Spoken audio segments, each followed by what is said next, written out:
নমস্কাৰ এই মুহূৰ্তত জনাইছোঁ অসমৰ প্ৰত্যেকগৰাকী জনসাধাৰণৰ বাবে কেইবাটাও গুৰুত্বপূৰ্ণ খবৰ। আজি হৈছে 14 জুন। আজিৰ দিনটোতে অসমৰ লগতে ভাৰতবৰ্ষৰ বিভিন্ন প্ৰান্তৰ পৰা কেইবাটাও গুৰুত্বপূৰ্ণ খবৰ যুগুত কৰা হৈছে। এই মুহূৰ্তত জনাইছোঁ আজিৰ প্ৰথমটো খবৰ।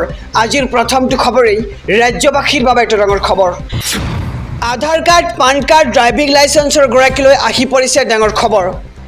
আধাৰ কাৰ্ড আৰু পান কাৰ্ড লিংক নকৰা লোকসকলৰ পৰা লোৱা হ'ব অতিৰিক্ত হাৰৰ TDS আৰু ইয়াৰ লগতে পান আৰু আধাৰ কাৰ্ড লিংক নকৰা লোকসকলে অধিক হাৰত দিব লাগিব কৰ আৰু আধাৰৰ সৈতে সংযোগ নকৰিলে পান কাৰ্ড হৈ পৰিব পাৰে নিষ্ক্ৰিয় আৰু আধাৰ কাৰ্ডৰ গৰাকীয়ে 14 জুনৰ ভিতৰত কৰিব লাগিব আধাৰ কাৰ্ডখন আপডেট। আপোনাৰ হাতত মাত্ৰ আজিৰ দিনটোহে বাকী।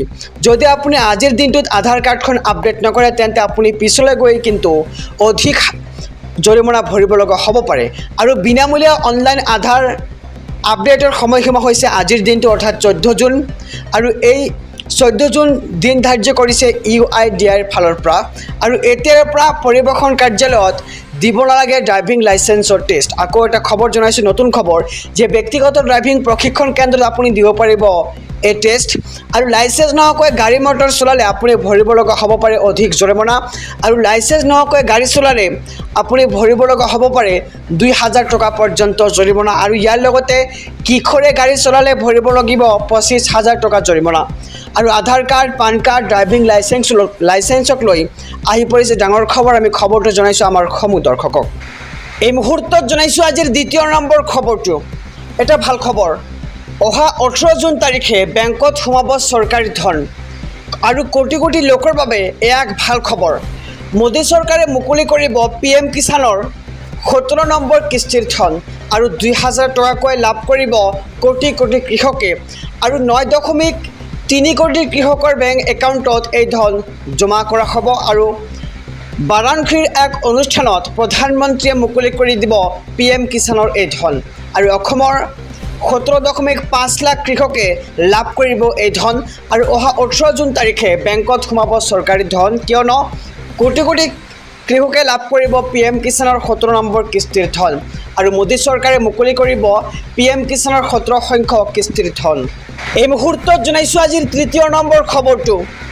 ৰাজ্যৰ কেইবাখনো জিলাৰ বাবে বতৰ বিজ্ঞান কেন্দ্ৰৰ এলাৰ্ট। প্ৰান্তে প্ৰান্তে আজিৰ দিনটোত নেৰানেপেৰা পৰা বৰষুণৰ সম্ভাৱনা আৰু 2 ঠাইত বৰষুণৰ লগতে পৰিব পাৰে বজ্ৰ। ইতিমধ্যে ভিন্ন প্ৰান্তত নিশাৰে পৰা ধাৰাসাৰ বৰষুণ হোৱা দেখিবলৈ পোৱা গৈছে আৰু বিশেষকৈ 12খন জিলাত নেৰানেপেৰা বৰষুণৰ পূৰ্ণ সম্ভাৱনা। ধুবুৰী, কোকৰাঝাৰৰ বাবে জাৰি কৰা হৈছে অৰেঞ্জ এলাৰ্ট। লগতে ধুবুৰী কোকৰাঝাৰৰ বাবে জাৰি কৰা হৈছে অৰেঞ্জ এলাৰ্ট আৰু ইয়াৰ লগতে চিৰাং, বাক্সা, বৰপেটা, বঙাইগাঁৱৰ বাবে য়েল্লো এলাৰ্ট জাৰি কৰিছে আঞ্চলিক বতৰ বিজ্ঞান কেন্দ্ৰই আৰু শোণিতপুৰ, বিশ্বনাথ, ধেমাজিৰ বাবেও জাৰি কৰা হৈছে য়েল্লো এলাৰ্ট আৰু ডিব্ৰুগড় আৰু তিনিচুকীয়াৰ বাবেও জাৰি কৰা হৈছে য়েল্লো এলাৰ্ট আৰু ৰাজ্যৰ কেইবাখনো জিলাৰ বাবে বতৰ বিজ্ঞান কেন্দ্ৰৰ এলাৰ্ট। প্ৰান্তে প্ৰান্তে আজিৰ দিনটোত নেৰানেপেৰা বৰষুণৰ সম্ভাৱনা আৰু 2 ঠাইত বৰষুণৰ লগতে পৰিব পাৰে বজ্ৰ। এই মুহূৰ্তত জনাইছোঁ আজিৰ 4ৰ্থ নম্বৰ খবৰটো। নীট পৰীক্ষাৰ বিতৰ্কিত ফলাফলক লৈ আহি পৰিছে ডাঙৰ খবৰ।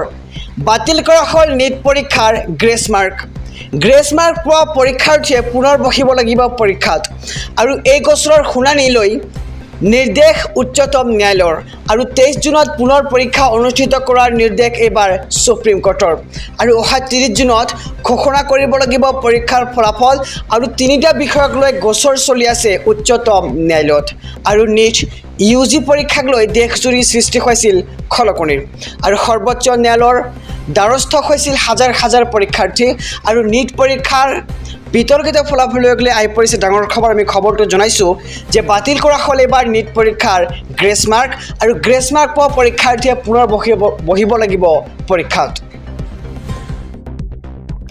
লাখ লাখ ইছলাম ধৰ্মাৱলম্বী লোকৰ বাবে ভাল খবৰ।